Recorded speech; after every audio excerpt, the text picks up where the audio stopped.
Home makers बहुत मेहनत से अपने घर को संभालते हैं। पूरी कोशिश करते हैं कि कुछ ना कुछ करके अपने घर को मेंटेन कर सकें और साफ़ सुथरा रख सकें। तो होम मेकर्स को ना हमेशा अपडेटेड रहना चाहिए, क्योंकि उनके ऊपर पूरे घर की रिस्पॉन्सिबिलिटी रहती है। तो क्या चीज़ उनके लिए अच्छा है और क्या चीज़ उनके लिए अच्छा नहीं है, ये उनको ज़रूर पता होना चाहिए। क्योंकि हमेशा कुछ ना कुछ नया सीखते रहने से हमारा नुकसान कभी भी नहीं होगा। इनफैक्ट हम लोग और भी अच्छे तरीके से अपने घर को संभाल पाएंगे। हेलो गाइस, नमस्ते एंड वेलकम बैक।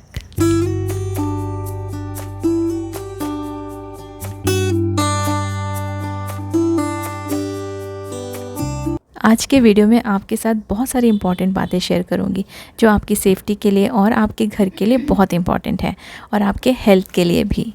आजकल हम लोग जिस तरह के मैट्रेस यूज़ कर रहे हैं, ये काफ़ी लॉन्ग लास्टिंग रहते हैं, जल्दी ख़राब नहीं होते हैं। लेकिन इनको भी मेंटेन करने का ना एक तरीका होता है। अगर आप इसे ठीक से मेंटेन नहीं करेंगे या इसका केयर नहीं करेंगे, तो इसका भी ना हेल्थ पे आपके बहुत असर पड़ सकता है। क्योंकि अगर मैट्रेस ठीक नहीं रहेगा तो आपकी नींद ठीक नहीं होगी, और नींद ठीक नहीं होने से हमारे जो भी हेल्थ इश्यूज़ हैं ना, वो स्टार्ट हो जाते हैं। और नींद नहीं होने की वजह से ही बहुत सारी हम लोग को तकलीफ़ें या फिर हेल्थ की जो प्रॉब्लम्स रहती है ना, वो होने लगती है।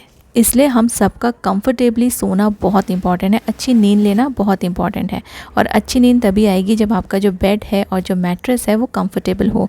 बहुत ही सिंपल सा मैं आपके साथ एक हैक शेयर करूँगी, जिससे आपका जो मैट्रेस है बहुत लंबे सालों साल आप चला सकते हैं, बहुत ही अच्छी कंडीशन में। तो इसको आप ना 3 से 4 महीने के बीच में टर्न ज़रूर कीजिए। जिस भी साइड पे ये है, इसको ऑपोजिट डायरेक्शन में टर्न करके आप इसको रखिए। क्योंकि अगर आप इसे टर्न नहीं करेंगे तो ये एक साइड से ही दबता जाएगा और दूसरे साइड से ना ये नॉर्मल, इसका जो स्पंज है ना वो नॉर्मल रहेगा। इसलिए इसको ना चेंज करना बहुत ज़रूरी है। इसके साइड्स को चेंज करना बहुत ज़रूरी है। इसको टर्न करने की ज़रूरत नहीं है, क्योंकि इसके जो ऐसे वाले जो मैट्रेस होते हैं ना, इसको हम पूरी तरह से अपसाइड डाउन नहीं कर सकते, क्योंकि इसके नीचे कुछ और मटेरियल लगा होता है जिसके ऊपर हम लोग सोने में ना वो कंफर्टेबल नहीं रहेगा। इसलिए आप इसका सिर्फ साइड चेंज कीजिए। इसको मतलब नीचे से ऊपर मत आप टर्न कीजिए, इसको बस साइड वेज में टर्न कर लीजिए। तो मेरे ये दोनों मैट्रेस बहुत ही ज़्यादा हैवी है। बहुत मुश्किल से मैंने इसको टर्न किया है, तो आज मैं एक ही टर्न करूँगी। नेक्स्ट टाइम जब मेरे हस्बैंड घर पे रहेंगे ना, तो उनकी हेल्प से मैं दूसरा वाला भी टर्न करूँगी। लेकिन आज एक ही टर्न करते करते बहुत ज़्यादा एनर्जी ऐसा लग रहा है निकल गई है। बहुत ही ज़्यादा हैवी था ये मैट्रेस। तो आप जब भी ऐसे 3-4 महीने के बीच में ना ज़रूर से अपने मैट्रेस को टर्न कीजिए। ये जो मेरा माइक्रोवेव है ना, इसको मैं कम से कम 6 to 7 ईयर से यूज़ कर रही हूँ। लेकिन अब कुछ टाइम से मैंने नोटिस करना स्टार्ट किया है कि इसकी जो कोटिंग है ना, कोटिंग बहुत ज़्यादा निकलने लगी है। पहले तो थोड़ी सी कोटिंग निकली थी, तो मैंने बहुत ज़्यादा ध्यान नहीं दिया था। लेकिन अब बहुत पूरी की पूरी आधे से ज़्यादा ना इसकी कोटिंग निकल रही है। और कुछ ना इसमें देखिए ऐसे बबल्स बन गए हैं कोटिंग में, जो कि थोड़े ही टाइम में ये भी निकल जाएगी। तो मैंने पता किया, तो ये ऐसे जो कोटिंग निकलती है ना, इसको यूज़ करना बहुत ज़्यादा डेंजरस हो सकता है, क्योंकि इसमें फ़ायर भी लग सकती है यूज़ करते करते। इसका जो डोर है, डोर के पास से भी इसकी कोटिंग पूरी निकल रही है, जो कि बिल्कुल सेफ़ नहीं है यूज़ करना। और अगर आपके माइक्रोवेव में भी ऐसे कोटिंग्स निकल गई है और आप उसको यूज़ कर रहे हैं, तो इमीडिएटली उसको यूज़ करना बंद कीजिए, क्योंकि ये बिल्कुल भी सेफ़ नहीं है किसी के लिए भी। इसमें फ़ायर लग सकती है या कुछ भी हो सकता है। अननोइंगली मैं इसको काफ़ी टाइम से ऐसे ही यूज़ कर रही हूँ। थोड़ी थोड़ी कोटिंग निकलती रहती है। लेकिन जब मैं इसमें कुछ भी चीज़ गर्म कर रही थी ना, तो जब जो खाना है ना वो देर से गर्म हो रहा था, और जो बर्तन है वो बहुत ज़्यादा गर्म हो रहा था, और उसको ना बिल्कुल हाथ से पकड़ा भी नहीं जा रहा था। इसलिए कुछ ना कुछ मुझे इसमें चेंजेस लग रहे थे। इसलिए हमने डिसाइड किया कि इसको हम लोग रिप्लेस कर देंगे।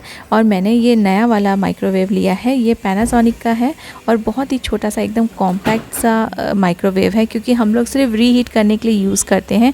इसलिए मैंने कन्वेक्शन वाला या फिर ग्रिल वाला नहीं लिया है, और ये छोटा सा लिया है बस खाने को रीहीट करने के हिसाब से। हम लोग की जितनी ज़रूरत है ना, उतना ही सामान हम लोग उसके हिसाब से ही लेना चाहिए। क्योंकि ना कभी कभी हम लोग बिना ज़रूरत के भी कुछ ऐसी चीज़ें ले लेते हैं जो फिर बाद में यूज़ में भी नहीं आती है। इसलिए मैंने पर्पसली बस रीहीट करने के पर्पस से ये छोटा सा कॉम्पैक्ट सा मैंने लिया है माइक्रोवेव। क्योंकि मेरे पास ऑलरेडी एक अवन है और अवन के अंदर ही ग्रिल भी है, तो मुझे ना कन्वेक्शन और ग्रिल की बिल्कुल भी ज़रूरत नहीं थी। इनफैक्ट मेरे पास एयर फ्रायर भी है, इसलिए उसमें भी काफ़ी सारी चीज़ें हो जाती है, ग्रिलिंग एंड रोस्टिंग। तो ये वाली जो बात है वो मैंने इसलिए शेयर करी है, क्योंकि अगर आपके यहाँ भी कोई पुराना माइक्रोवेव है और आप उसे यूज़ कर रहे हैं कोटिंग निकलने के बाद भी, तो उसको यूज़ करना ना बिल्कुल बंद कर दीजिए, क्योंकि ये बिल्कुल भी सेफ़ नहीं है।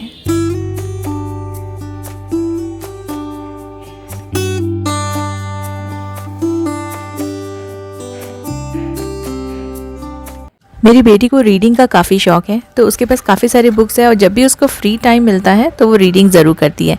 लेकिन बुक मार्क के लिए ना वो ऐसे छोटे छोटे से पेपर के पीसेस लगा के रख देती है। तो मुझे ऐसा लगा कि उसके लिए एक मैं अच्छा सा बुक मार्कर बनाऊं जो कि काफ़ी कन्वीनियंट हो और बनाने में भी काफ़ी ईजी रहे। तो एक मेरे पास रेड कलर का वेस्ट पेपर पड़ा हुआ था, मतलब छोटा सा पीस पड़ा हुआ है ये, और इसको मैं कट करके एक बहुत ही अच्छा सिंपल सा बुक मार्कर बनाऊँगी जो कोई भी बना सकता है। इसको बनाने के लिए आप कोई भी पेपर ले लीजिए, आपके पास जो भी पेपर अवेलेबल हो। प्रिंटेड होगा और कलर्ड होगा तो ज़्यादा अच्छा लगेगा बुक में और इजीली इसमें दिखेगा जब हम इसे मार्कर की तरह यूज़ करेंगे। तो मैंने ये एक बुक ले लिया है और इस पेपर को मैंने एक फ़ोल्ड मार दिया है और कॉर्नर वाला जो पोर्शन है ना बुक के ऊपर रख दिया है और हमको इसको इस तरह से ना ट्राइंगल में कट करना है।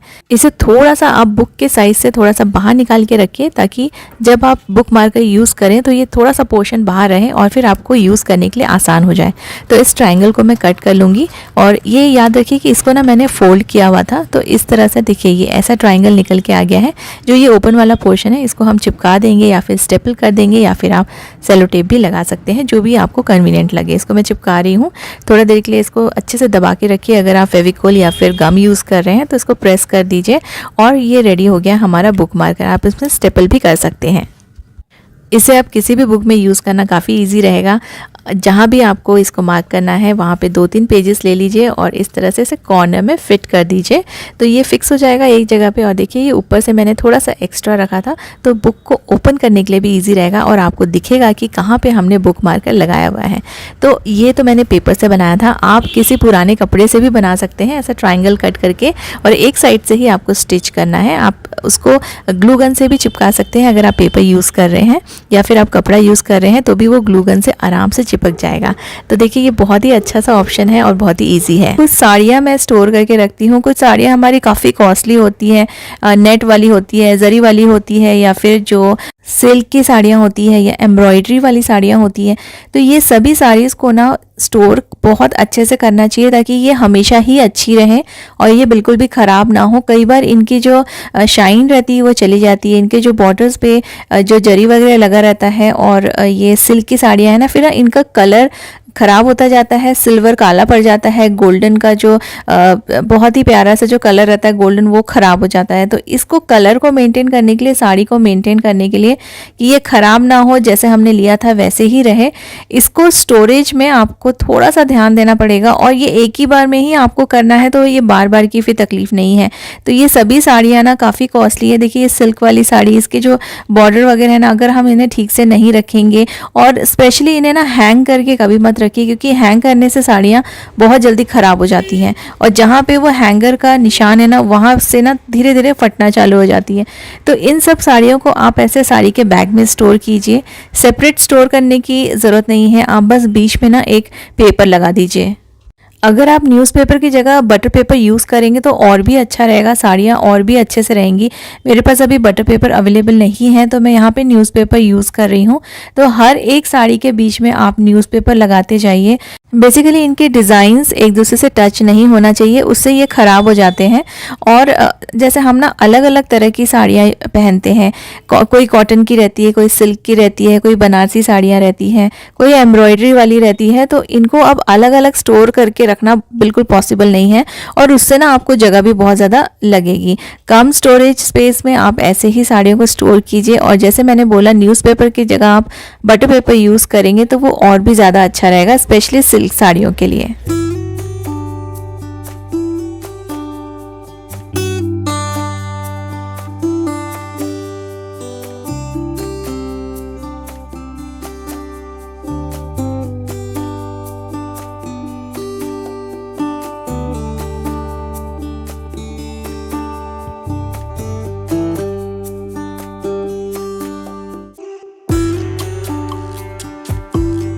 ऐसे स्टोरेज बैग्स में आप आराम से 6 to 7 साड़ियाँ रख सकते हैं। अगर सिल्क की साड़ी है तो आप 1-2 और एक्स्ट्रा रख सकते हैं, लेकिन कॉटन की जो साड़ियाँ हैं ना वो बहुत ज़्यादा नहीं आती। 4 to 5 आप ऐसे बैग्स में स्टोर कर सकते हैं। और अगर ऐसे वाले बैग्स नहीं हैं तो आप जो शॉपिंग बैग्स आते हैं ना कपड़े के, उनको भी आप यूज़ कर सकते हैं अपनी साड़ियों को स्टोर करने के लिए। आप किसी भी तरह के बैग में रखिए साड़ी को, लेकिन उन्हें न्यूज़पेपर या फिर बटर पेपर से कवर करके ही रखिए। कभी कभी हम ऑर्गेनाइजर्स को कैसे यूज़ करते हैं ना, उस पर भी डिपेंड करता है कि कितनी जगह हम बचा पा रहे हैं।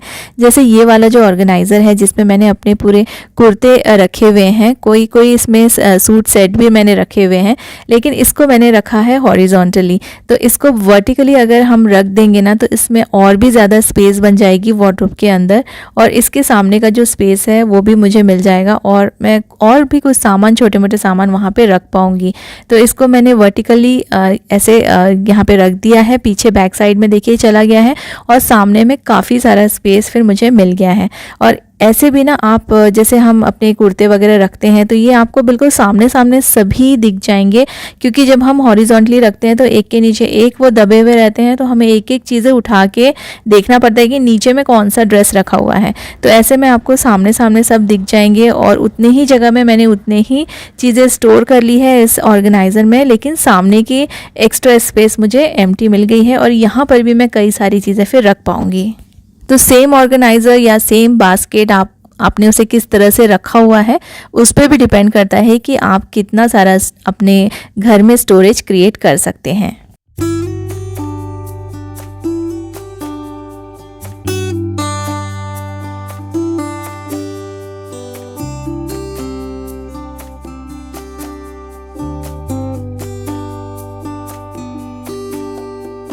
कभी कभी साफ़ सफाई करते समय ऐसा लगता है कि ये जगह साफ़ करना बहुत ज़्यादा डिफ़िकल्ट है, लेकिन थोड़ा सा स्मार्टली अगर आप काम करेंगे ना तो बहुत ज़्यादा गंदी जगह भी इजीली क्लीन हो जाती है। यहाँ पे बहुत सारा डस्ट था, थोड़े बहुत बाल भी जम गए थे यहाँ पीछे रैक के, तो ना मैंने थोड़ा सा इसको गीला किया और एक नैपकिन से पोंछ लिया, पूरा ऊपर का जो मोटा मोटा कचरा था उसको उठा लिया। उसके बाद टाइल्स वाइप करने के बाद मैंने यहाँ पे मॉप किया। अगर मैं डायरेक्टली इसको मॉप करती ना तो मॉप भी गंदा हो जाता और जो जगह है ना वो भी जल्दी से क्लीन नहीं होती, बार बार उसे मॉप से क्लीन करना पड़ता और ऐसे में ना मॉप्स भी बहुत गंदे हो जाते हैं और उसमें ना चिपक जाती है सारी गंदगी। यहाँ पे मैं डिश वॉशर भी हटा रही हूँ। सिमिलरली यहाँ पर भी बहुत ज़्यादा गंदा हो गया था, क्योंकि डेली हम लोग ये सारी चीज़ें हटा के साफ़ नहीं कर पाते हैं। यहाँ पे ऐसा कपड़ा यूज़ किया है जिसको बस मैं क्लीन करने के बाद फेंक दूँगी। लॉन्ग हैंडल वाले टूल पर मैंने इसे बांध दिया था और जो बचा हुआ कचरा है उसको भी मैं इसी में लपेट लूँगी। तो पूरा जो एरिया है ना क्लीन हो गया और मॉपिंग की भी ज़रूरत नहीं पड़ी। उम्मीद है आपने आज का वीडियो एंजॉय किया होगा। Thank you so much for watching.